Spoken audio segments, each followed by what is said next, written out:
It's 11:01 on my end, and thank you all for joining us on this wonderful talk. We are happy to have Keith and Ben from the U.S. Army Corps give a talk on the USACE Connecticut River Hydrilla Research and Demonstration Project. So before we get right into our actual talk, I wanted to kind of give a little bit of a highlight of what the talk is going to look like today. We're going to do a brief introduction to the any risk group, have the presentation, do a audience Q&A, and then kind of wrap up with some upcoming events. So just to kind of begin, Northeast risk, the aim is to reduce confounding of effects of invasive species and climate change by synthesizing relevant science, communicating the needs of practitioners to researchers, building stronger scientist practitioner communities, and conducting priority research. The first network meeting was held in 2016, and the family is growing. The work is supported by the Northeast Climate Adaptation Science Center, which is a partnership between USGS and the University of Massachusetts Amherst. And the leadership team of the Northeast Risk Group comprises of a variety of practitioners and researchers across the Northeast part of the state. But we have, a lot of users from across the country. So we're really excited to have you all here. Please check us out. Visit our website if you're not familiar with it. And if you have any questions, please feel free to drop us an email. And with that, I would like to introduce our two speakers, Keith Hannon and Dr. Benjamin Sperry from the U.S. Army Corps of Engineers. Keith is from the New England District and is in the Navigational, Coastal, and Environmental Planning section. And Ben is from the Development Center, the Aquatic Plant Management team. So with that, I will stop sharing and welcome. Great. Thank you so much. Good morning, everyone. So we're glad to be here. Thanks for the introduction. Can you see the screen? I started sharing. You're good? Okay. So we'll just go through some background of, this new plant in the Connecticut River called Hydrilla and how the Corps got involved and what we've been doing. And then, so we could probably do this talk over at least 2 hours. So we're trying to cut it down as best we could, but apologize in advance if we a lot of ground, but we are going to do our best and hopefully it'll be clear. But if there's any questions at the end, we'll definitely be glad to take those. So going back to 2016, there was a bio blitz in the Connecticut River down in the state of Connecticut, and someone found this unusual plant, looked like Hydrilla, but growing at a form and density that had not previously been seen.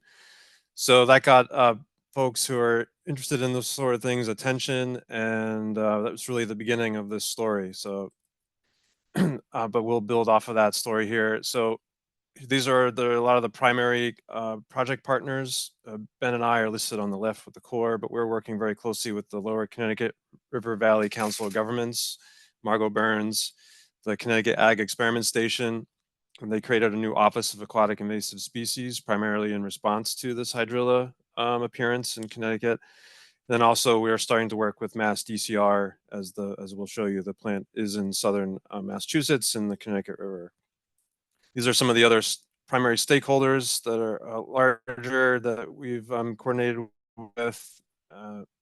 Won't go into all the detailed actions right now, but just acknowledging a lot of the folks we are working with this project. So the Connecticut River, for those who may not be aware, it is goes all the way up to northern Vermont. It's over 400 miles long. It's a really significant waterway for the region, linked to a really diverse habitat all the way down to the Long Island Sound. It's a American Heritage River and the nation's first national blueway. So it's gets a lot of necessary attention for its well-being. So I won't go into real close detail on this timeline, but I just wanted to highlight the boxes in red. So from 2016, from the time this plant was first identified, they started doing genetic testing paid for by the Northeast Aquatic Nuisance Species Panel. By 2020, they were able to confirm that this strain is a unique strain. It doesn't grow anywhere else in North America. It only grows in the Connecticut River, or that's where it originated. And then by 2023 is when the Corps was able to get involved through the authorities there to lead a research and demonstration project to start to answer some of these questions about how this, what is this plant's biology and how can we possibly start to control it. So we can talk more about that if there's any questions later. But really, at this point, there is no eradication or control program in the state of Connecticut for this new strain of Hydrilla. And that's another big reason why the Corps was coordinated with to get involved. The local stakeholders have been seeking an aggressive control and management response. And right now, there really isn't one at the state level. So, and I think there's been some confusion as to what the Corps is doing. So we are really looking to just research and develop best management practices for this plant. We are not tasked with eradicating it from the river from north to south, wherever it may grow. That's not what we're doing. So just wanted to clarify that. So the Corps specifically has been researching and treating hydrilla since the 1960s. We'll walk through how down south hydrilla has been more of a problem, obviously since that time. But the Aquatic Plant Control Research Program, which is part of ERDIC, which is where Dr. Ben Sperry works, that's what their main focus is. And the Corps we operate under congressional authorities. So the authority we have for this work is covered under Section 104 of the River and Harbors Act of 1958. And we rely on congressional appropriations to carry this work out. So I listed here the previous appropriations received, totaling about $11 million through FY24. FY25, we received zero for this study, and then we're just crossed over FY26 October 1st, and as you're all well aware, there is a government shutdown. We've received no new appropriation at this time, so that is TBD for this new fiscal year. So just some primary goals for the Corps, just want to make very clear and reiterate for the public that the public safety is our primary goal when we are looking at control options for this plant. We really want to also propose and develop a strategy, the treatment plan that focuses on using new techniques, uses less resources and saves money, and potentially use that to remove hydrilla from the Connecticut River system as much as possible. And really the ultimate goal is to protect and restore the Connecticut River and its tributaries. There's a lot of associated ecological and economic benefits and recreational, and those are the three primary things that the Corps uses to justify a lot of the work they do, or we do. So for this study, the objectives really are to implement science that protects public environmental safety, to conduct research, develop and evaluate those best management practices, and ultimately, the final step would be to do what we're calling the transfer of technology, pass over what we've learned to the local stakeholders in the state to implement what we've learned at a larger scale. So this is our typical timeline and the steps. So really like phase 1, phase 2. Phase 1 is doing a lot of field studies, field data collection, do dye studies. We'll talk more about what that is and what that looks like and what it does. Doing threatened endangered plant species surveys, doing hydrilla phenology sampling and testing, analysis, bathymetry, and really understanding how the water flows. The lower Connecticut River is tidal all the way up to about Hartford. So we've been working in a very challenging tidal environment. When we start talking about using herbicides, that becomes extremely significant in terms of what the treatment plan should look like. And then phase 2 involves environmental permitting and doing the field demonstrations. But all along that period, we're doing public engagement, communication, coordination. So we do view this webinar and reaching out to the risk group here as part of that overarching goal, is just continuing to do public engagement and outreach, education as much as possible. So again, thank you for the opportunity to present to you today. So it's the origins of hydrilla in the United States is an interesting one. The first strain down south was introduced to Florida, they think in the 1950s, likely linked to a tropical fish aquarium dealer who dumped a fish tank into a canal near Tampa Bay. And so that's been growing in the southern states ever since and spreading. There was a second strain that was discovered in the Potomac River, so more of like a mid-Atlantic strain in the 1980s. And then, as we talked about in 2020, there was a third new strain, unique strain in the Connecticut River that's being referred to as Northern Hydrilla. It was located in the Connecticut River. So here's a map of the state. The red is the river, indicating this is where hydrilla has been located. It pretty much grows in all of the reaches of the lower Connecticut River, and going up into the tributaries. But what's been troubling to those following this is it has been spreading into isolated lakes and ponds throughout the state.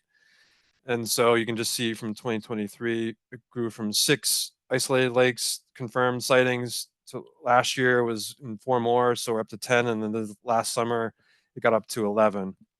So it is spreading. And there is the other mid-Atlantic strain of hydrilla shown in the blue stars that has been growing in Connecticut, but it doesn't spread as quickly or rapidly as aggressively as this Connecticut River strain does. Just an example of just kind of the pace of spread in one location. This is in Hamburg Cove at the mouth of the 8 Mile River in Lyme, Connecticut. So you can just see from 2019 to 2024, there's a rather significant growth in its density.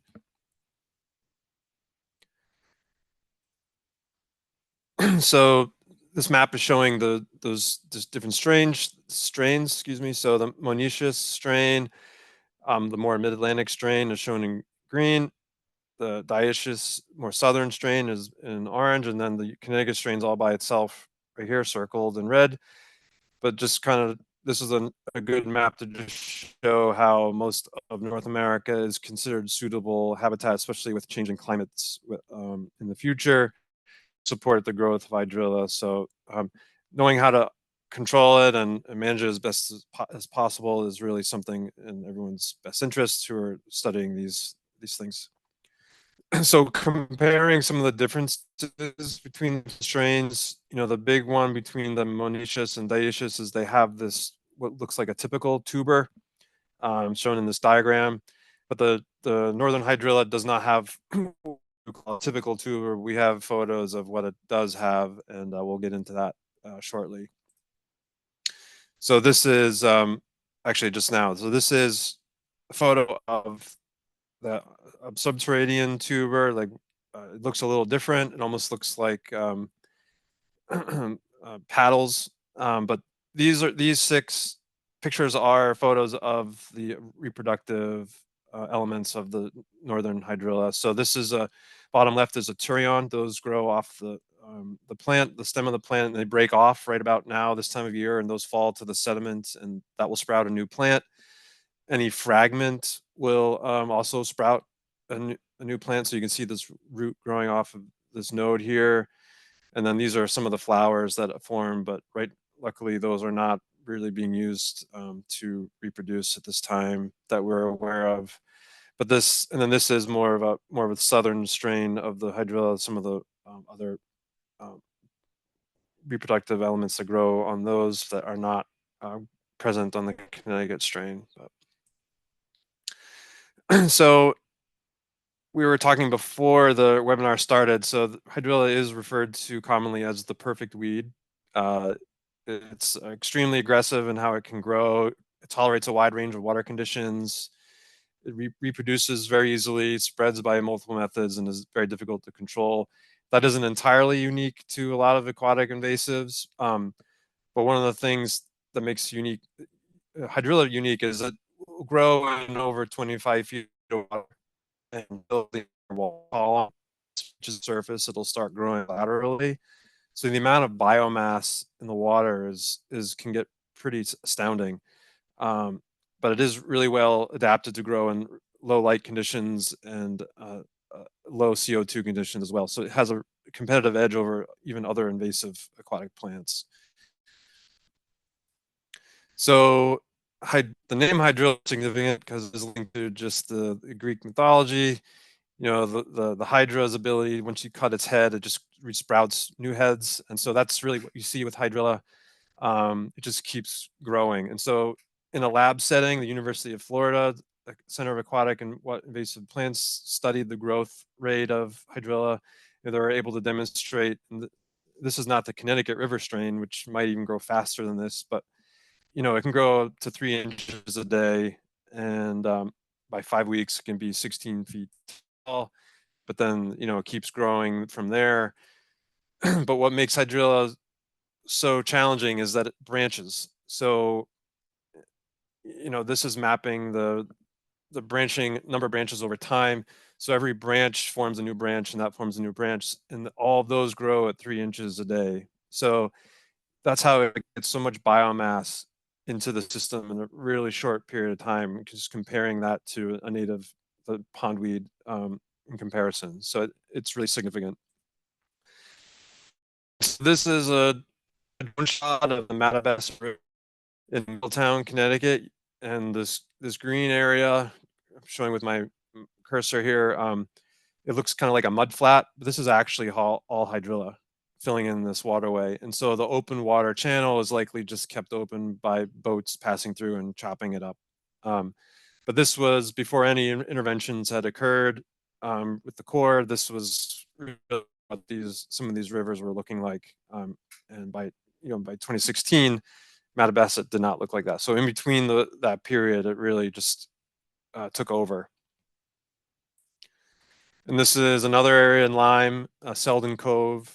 This is one of our demonstrations. I just see how dense and tangled mess it is. This is all hydrilla growing in here, and off into the distance, you can see it's really just hitting the surface.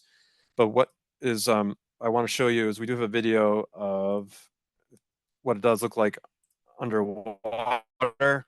So we just put a GoPro under the water in a different location, but you can kind of get a sense for how much it just blocks the light and how it just grows from top to bottom, fills the entire water column.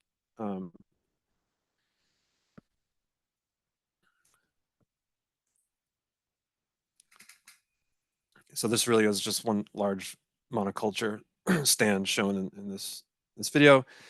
And we do have a project website. There's a couple of these videos on there. So if anyone wants to look at this again in more detail, those resources are available on the website.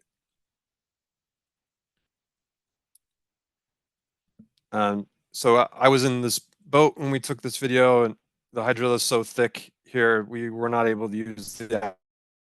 We had to use pass to get through it.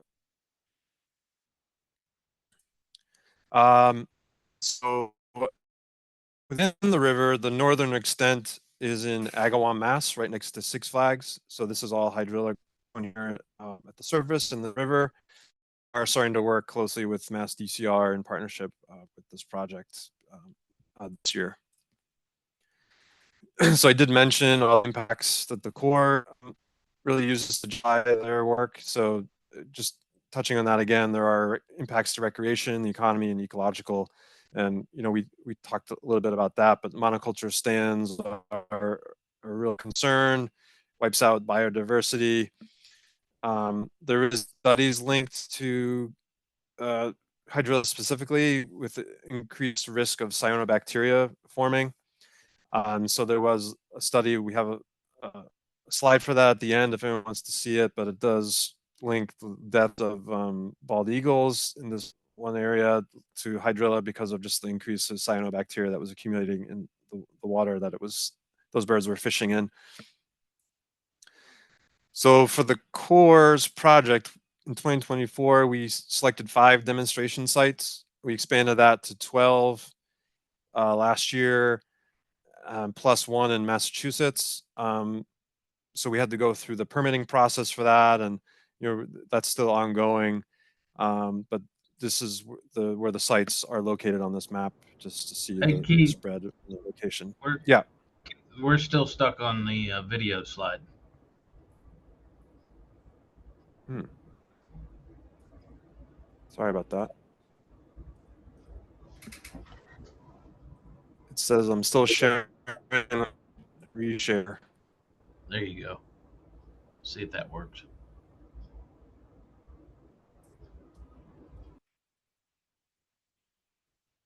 Better. We're seeing the video slide, but it's not. Oh, there we go. All right, you're good. See the agawam? Yep. Okay, sorry about that. I can't explain that.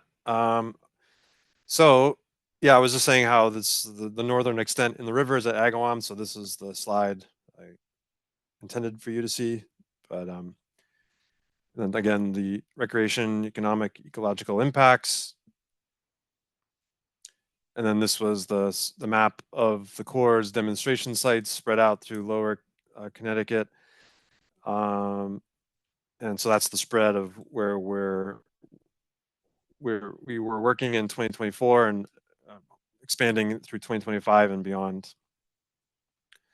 And so comparing the management options available for us as part of this research project, so we really did consider what's available, including EPA registered herbicides, non-selective biocontrols like grass carp, mechanical harvesting, benthic barriers, and selective biocontrol, in addition to doing nothing. And so for a lot of reasons, which we won't get into all the details, we are focusing mostly on the use of aquatic herbicides. They can be used to selectively control invasive plants, and they do not cause a significant safety risk. Their history of use, their effects are well known. They can be used to treat large areas quickly and economically. They're readily available, but they are closely regulated and studied by the US EPA and the state pesticide offices. Also have to approve individual herbicides for use based on the safety profiles and the research. But they really have gone through rigorous testing and safety approvals, primarily by EPA, and that's a very robust process. But the other methods like mechanical removal, they're minimally effective, and they don't really stop the plant from spreading any further. They do cause plants to fragment. They don't remove all the roots. So they're short-term interventions. The herbicides can have a more longer lasting effect. In certain situations, can eradicate a new infestation. So just to go over quickly into environmental safety for these aquatic herbicides, they do begin to dissipate and dilute and degrade immediately when they're put in the water. The sun and microbes, and they start to degrade and break down these products to the point where they really don't have any kind of signature chemically. They're not really available to even detect anymore. They don't persist in the environment, and most of them are considered safe enough immediately after they've been applied. You can boat and fish in the water as if nothing's been done. So that's why we are primarily focusing on herbicides for this demonstration project, because they're the best selective control option compared to the others that are available. And so with that, I will pause and let Ben go through more of the details of the research side of the project. Sure. Thanks, Keith.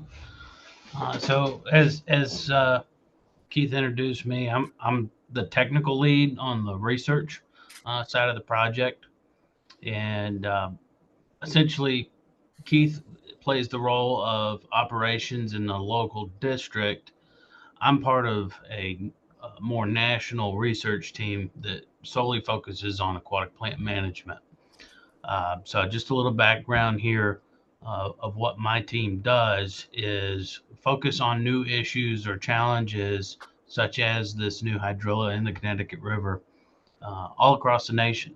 And in fact, we have done some international work, especially on our biocontrol side too. And that's because we're the last federal entity essentially that is focused on this issue.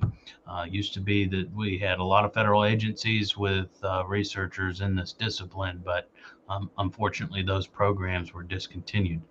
Um, anyways, yeah, so because we're kind of the last group standing, we often get called into state and local issues as well as federal issues and serve as subject matter experts for just about everyone.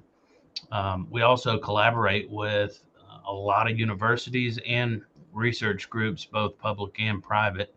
For this project, our big partner there is the Office of Aquatic Invasive Species at the Connecticut Ag Experiment Station. Next slide. So I just want to walk everyone through the behind the scenes technical background of this project. How do we get, in other words, what are all the components to get to a successful demonstration, especially in this very challenging environment with a brand new target species that we started out didn't know a whole lot about. The first step was water exchange studies. So for aquatic herbicides to work on a submerged plant, we need to understand how long our potential is to keep that product on target. And that process is highly influenced by water flow, in this case, tidal patterns, wind-driven fetch, drainage areas, etc. So just think about trying to keep in a large system, keeping water in place so that you can accomplish a goal is very difficult. So we start to understand that process with tracer dye studies. We use a product called rhodamine WT. It's a fluorescent tracer dye that's approved for potable water. And we have specialized instrumentation that allows us to detect it at levels that you can't even see it with a human eye. So essentially, this gives us a initial step in understanding each individual site or representative scenario and how a herbicide is going to behave once it's in the water. It also lets us test different application techniques to take advantage of perhaps high water exchange environments. Next slide. The second major step in this process was plant phenology. So in other words, how does a specific species behave with its life history in a given year? And this takes a lot of in-field sampling. We do a lot of laboratory studies in our ex situ to understand our initial goals is when is biomass accumulated, and when, in other words, when's it going to cause a problem in the environment? And then probably more importantly, when are the reproductive events occurring? For hydrilla, that would be turion formation, subterranean turion formation, and fragmentation. So essentially, we create a map from this to understand within a given growing season when, within a set of dates, are these events going to occur, so that we can capitalize on weak points in that life cycle to target management interventions and prevent those reproductive events from occurring. Next slide.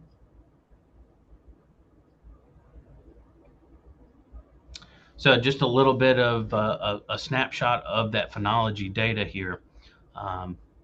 Obviously you can look at these graphs. We see, as expected, peak biomass and growth is happening late summer, especially with the warmer water temperatures that time of year and longer days.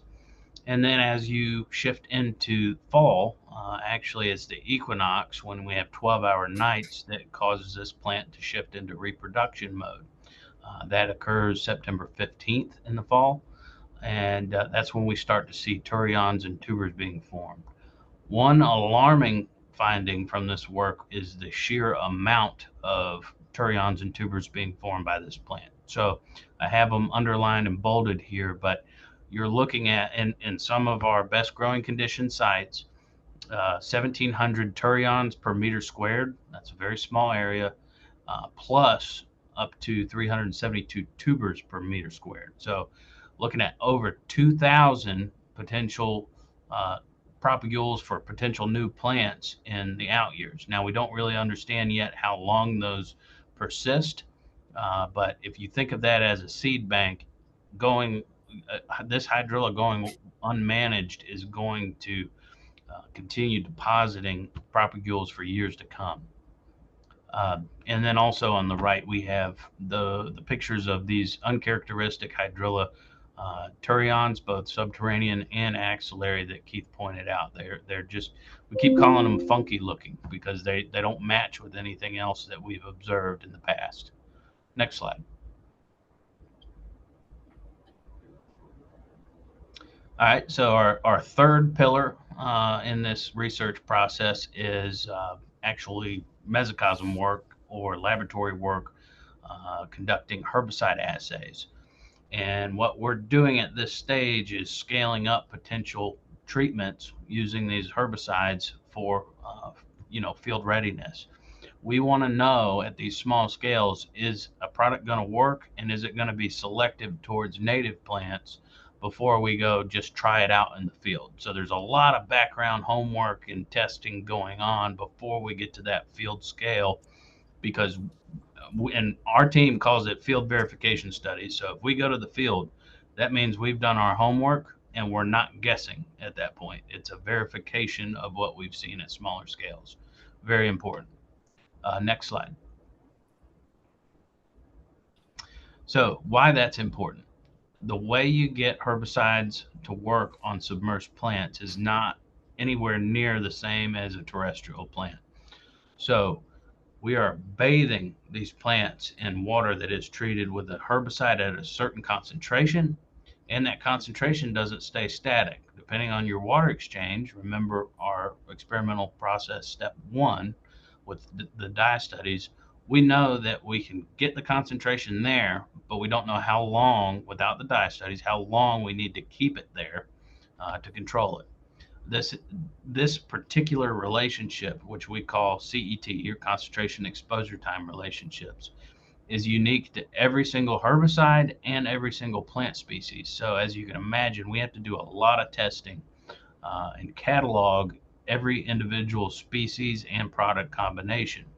What we're looking for is this kind of example graph. So in this case, Eurasian water milfoil is our target plant, and coontail and spatterdock are our native plants. And we find that blue band where we can sort of derive a sweet spot with a low enough concentration and short enough exposure time to only control or affect the target species and minimize negative effects on the native plant species. So it's kind of, a lot of folks that are not familiar with herbicides tend to think that you put a herbicide into the environment and it kills all plants.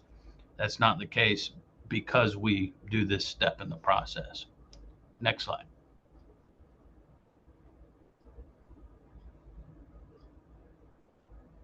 All right, so we get to step 4. Now for this project, we're at year 2 or 3 when we started the demonstrations, and we had done all of that background work. People were getting agitated with us because we weren't killing plants in the field yet because we didn't have our background data. So at this point, we take all of that small scale research, the site specific phenology, the site specific water exchange research with the tracer dyes, and we go out with our first herbicide treatment. And usually we keep these operational in size, but they are small. You know, we're not going to be treating the entire river. We're picking out coves and tributaries here and there. And what we do is spend a lot of time measuring different things that come off of this treatment. So a lot of planning into making sure that the application goes as planned. And then for probably 2 weeks in most cases after that application, we're collecting water chemistry parameters. We're collecting water samples so that we understand how the herbicide is degrading and diluting. And then on a monthly basis for at least a year, usually we shoot for 2 years, we conduct point intercept surveys and sonar hydroacoustic surveys to understand how that plant community is responding to that treatment. So in other words, we get to answer the question of, for this specific scenario, how much hydrilla control did we get for how long? And then what were the native plant or non-target plant impacts, and for how long did those last? Next slide. Another thing, besides the field management focused research, we're also doing quite a bit of basic plant biology and ecology research. It kind of floats between basic and applied work, but essentially this is the stuff that's going on in the background that we're doing threat awareness informing. So we want to know if this particular hydrilla strain gets into the Great Lakes, what are we going to expect? If it migrates south, what is it going to outcompete a different hydrilla biotype, or is it going to displace something else? And that, outside of the Northeast region, that tells us nationally what level of threat are we going to have with this strain, and then how can we respond to it quickly or understand a prioritized list of highly susceptible systems that it can get into. Next slide. So end of the road here, this is where we wrap up our findings. And this is an iterative process as we go along. We're always, research never stops. But every time we do have a new finding, our goal is not just to publish a journal article, but we are developing master guidance documentation for those people, in the Corps, outside of the Corps, state, local levels. This information is for you if you are faced with this challenge in your system. Also, like Keith mentioned, we've done a lot of public outreach and resource management workshops, not just in New England, but our team travels around the country and informs them of what's going on that might not be on their radar to be on the lookout for. And then lastly, too, all of that research feeds into containment and management protocols, whether that is, internal to the Corps. Obviously, we have a process and we get that information out there, but also we work with all of those state level partners and universities to get, for example, extension materials out so that all stakeholders are informed on best management practices. Keith, I think that's the end of my slide set. Oh, no. Sorry. Yeah, I think we just had a few of the examples if you want to. Yeah. Okay. Those. We snuck these in. So this was our first year when we got to that demonstration stage, and we had 5 initial sites where we did the demonstration herbicide applications. If you remember how I explained, these are the sites where we did the treatment, and then we were following them very closely. And I'll share some of the results of these with the time we have left. Go ahead and next slide. So here's kind of just the geospatial product of some of our surveys. This particular site, Chapman Pond, we used a newer herbicide called fluoroperoxifene benzyl. Trade name is Verticillata. And these are the type of surveys we're doing. So we're throwing rakes, looking at the speciation of plants underwater, and then what their abundance ranking is. So we've reduced this map down to just hydrilla. And what it looks like here is these dots, right? So on the left panel, that's pre-treatment. And you have 1, 2, or 3 in abundance. The lighter the color, the lower the abundance. So if it's deep red, that means it's very, very, um, very dense hydrilla. And on the right panel, as you can see, we have less dots. That's post-treatment, about 2 months after the application. So how we use this information is, okay, we get to panel C and we realize we did a really good job controlling hydrilla all around that littoral edge of this pond, but we still have 2 detections here. If you see those 2 pink dots, that's where we follow up in a subsequent year and say, what happened at those 2 areas? We check our application records. Did we have something on a GPS track where we skipped that area?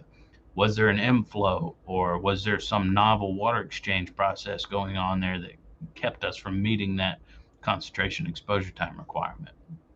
Anyways, I could talk forever on just a map, but next slide, Keith. So another way to look at that same type of data is percent occurrence, and this includes some of our major species present in that area in Chapman Pond. So I have them clustered here by species. We have hydrilla, coontail, and eelgrass, 2 natives and 1 invasive.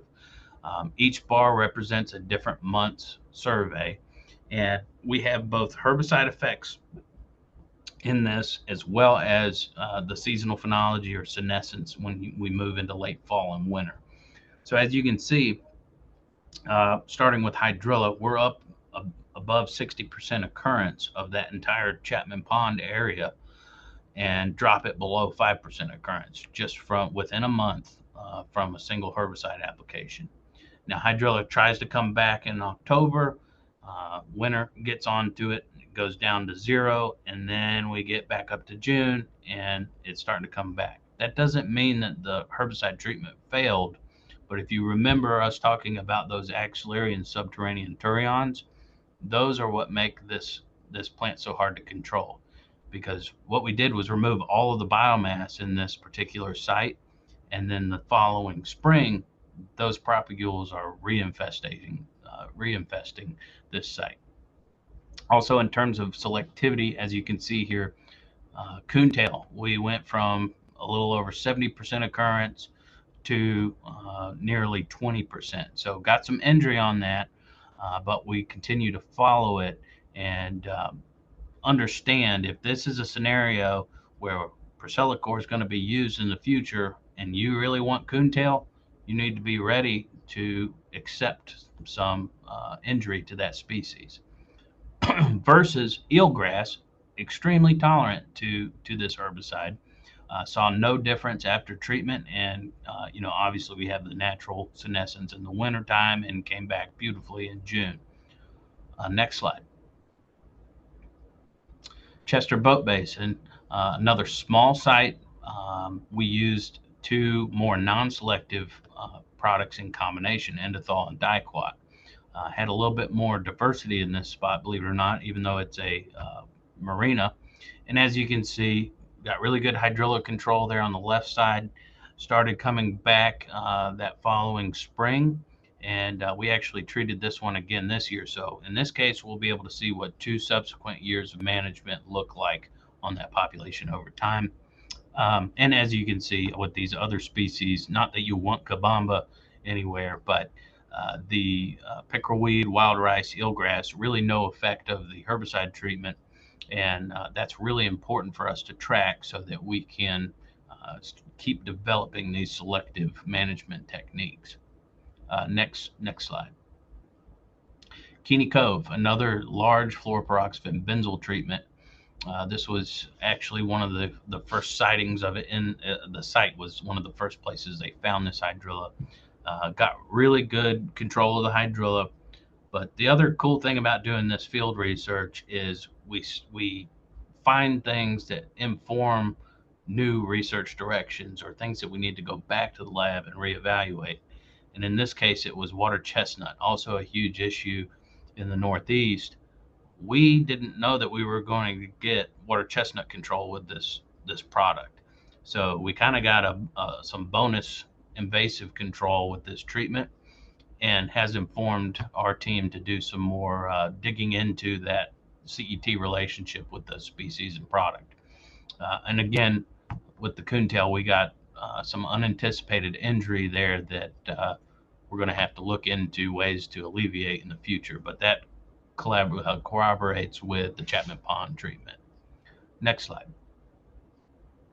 Selden Cove, another great demonstration site. We got great hydrilla control using endothol alone. Picked up some injury on coontail. Not really a surprise there. We've been seeing that for decades. Eladia natalii. That one is extremely tolerant to endothol. Now, we knew that Eladia canadensis was tolerant to endothol from our previous work and in the literature, but really didn't have a whole lot documented for the natalii species. So again, a artifact here in that field demonstration work that we can then spread it out and let people know that it's going to be safe on that species. And then eelgrass, really no effect short term. We were still waiting for it to come back in the spring, but this year was a little bit weird in terms of river conditions. I think we had some high dark water early in the growing season that affected a lot of different plants. Also, next slide, Keith. I think I have the listed species in here. Yep. So Selden Cove was quite difficult to get an application permit for, because it contained nearby, it contained a state listed species, rare species of special concern, Sagittarius subulata. So we actually hired a certified botanist approved by the state that monitored that particular patch of that special species. Again, not documented in the literature, but as you can see here, really had no effect on that species. So we're dealing with that in this project because there are so many state listed plant species in the state of Connecticut that we need to account for and know that we're going to be safe on. So this is an added layer of monitoring and data collection that we incorporate into these sites. Next slide. Is that it, Keith? Yeah. Yeah. So we only have, this is basically the conclusion, but yeah, I just wanted to let everyone know, after the herbicide treatments are conducted, there is a series of just post-treatment monitoring events that are conducted for a year plus, and all the parameters that we are tracking are listed here, but we can address that in more detail if people have any questions. But that's the end. And then we do have 2 web resources. We have a story map and a website, and there's all sorts of information on there. And if you want to send an email that'll get to Ben and I, you can send it to that email address. It goes to both of us. So that's really the conclusion of our slides. So hopefully we squeeze that in under the wire there. Excellent. Thank you so much for that presentation. We do have a couple of questions, and just kind of starting off with, you had showed a video, and someone was asking what month of the year were the pictures taken, and they said that they see the videos of September, and they're referring to the hydrilla infestation examples. Yeah, I think we have 2. I think the first one was September. And then I think the second one was the year later, right after a high water event in July. So I think the second one was in July, but I'm pretty sure it was September, July, if I remember correctly. Okay, thank you. Another question is, where can we find the recommended best management practices from this project? Would it be on, like, for example, the Hydrilla website or the project or somewhere else? Yeah, I'll let Ben address that too, but we haven't finalized those, but those will be sent out and at the very least posted to our website, for sure. Yep. Perfect. Yeah, so we're presenting the whole process, but we're in the middle of that process, right? So we're working on that, and they will be put on the website once they're cleared. But yeah, I know we kind of packaged it up for the whole plan, but we're not to the end quite yet. Excellent. How transferable are the results from the Connecticut River strain studies to monoecious hydrilla that's currently more widespread in the Northeast? Very, very transferable. We have included monoecious in a lot of our laboratory assays, and it responds very similarly to management techniques. However, their reproductive strategies are very different. So, luckily, monoecious hydrilla is more of a persistent weed in a certain area where it's infested. Not saying it can't, and it certainly does move around, but Connecticut River hydrilla tends to both persist in a site, but also has more aggressive mechanisms to spread. So, uh, yeah, in terms of how you control it, not much difference. But in terms of their reproductive biology, it's very different. Excellent. And I know this is going to be a little bit of a tough question, just because of a context, but could you what's the potential treatment cost? And I know you'd mentioned, 2 years that two growing seasons that you want to look at it, but if you have eradication, how many years are you essentially looking at for this species? Yeah, so we don't know for this strain or subspecies yet. Others, dioecious and monoecious, there's some indications in the literature that the turions and tubers will last at least a decade. And usually, when you get to the 5 year mark of five consistent years of highly effective treatments, you see usually 95% reduction in standing crop, so to speak. However, your strategy has to shift uh, very dramatically at that point, and goes more into a highly intensive monitoring approach and very small targeted treatments to control the escapes to prevent that reinfestation if you think about the invasion curve. So, uh, backing up, we don't quite know with this particular subspecies yet, but in general, it takes a very aggressive approach for a very long period of time. And if for those that work for public entities, keeping 10 years of consistent effort with the same trained personnel and a consistent budget, which it's expensive to control this, that can be very difficult. Okay, thank you. Another question is, are you aware of any of the smaller lakes and ponds engaging in active rapid response efforts geared towards eradication in Connecticut? And I believe I said another question that, do you know what mechanism the strain of Hydrilla is spreading beyond the Connecticut River? Yep. So there is active management going on in uh, a select set of those other ponds and lakes where it has spread to, usually being conducted by a township or a lake association. The mechanism of spread is, just using common sense. It's boat traffic, trailers moving out of infested sites to non-infested sites, and then wildlife can carry it around. And then this is also a question of what is keeping Hydrilla in check in the native region? Just because you talked about all these turions, you talked about all these tubers and so on in a small area. That has got to be an issue in its native area, right? So what is keeping them in check? And can we potentially learn from that or see what's going on there to transfer over here? So I think there is kind of a false assumption there that it is in check in its native Okay. regions.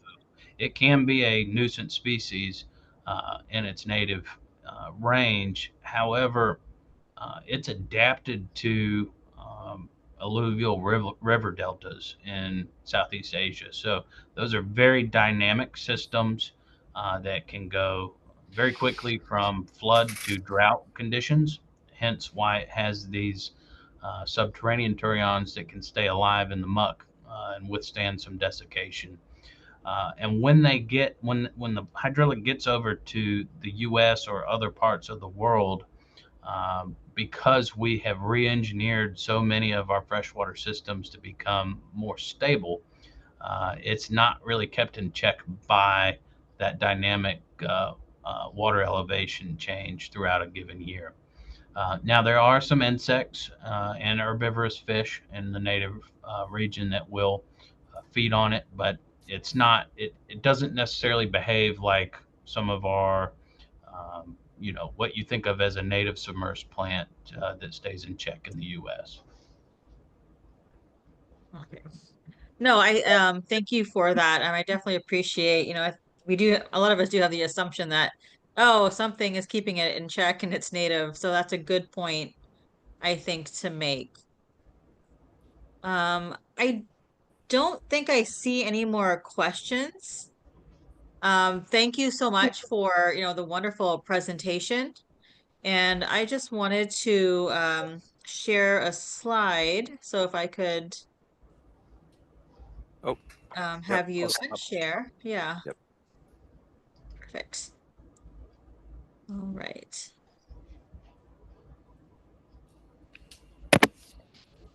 So the next talk is going to be on November 12th. I'm not sure if this has gone in full screen yet, but there we go. So November 12th, we have a talk coming up on extreme weather events and invasive species. And then that'll also be like 11 a.m. to 12 p.m. And then the second event we have coming up is the second annual International Invasive Species and Climate Change Conference. That's on the 9th and the 10th. So please check out both of those events. There's links on our website. And I know the link to register for the extreme weather event talk is live. So thank you again for our speakers. We really appreciate you taking the time to speak with us on a very important and informative topic. So once again, thank you, and we hope to see all of you at our next talk.